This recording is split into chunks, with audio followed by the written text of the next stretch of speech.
Powerbanka disponuje 2 integrovanými kabely. Jeden s koncovkou Lightning a druhý s koncovkou USB-C. Na přední straně naleznete displej s ukazatelem stavu nabití powerbanky. USB-A výstup a USB-C vstup.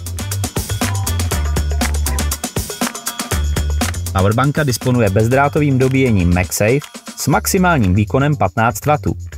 Powerbanku nabízíme ve 2 variantách. 10 000 mAh a 20 000 mAh. Široká škála využití při jakékoliv aktivitě.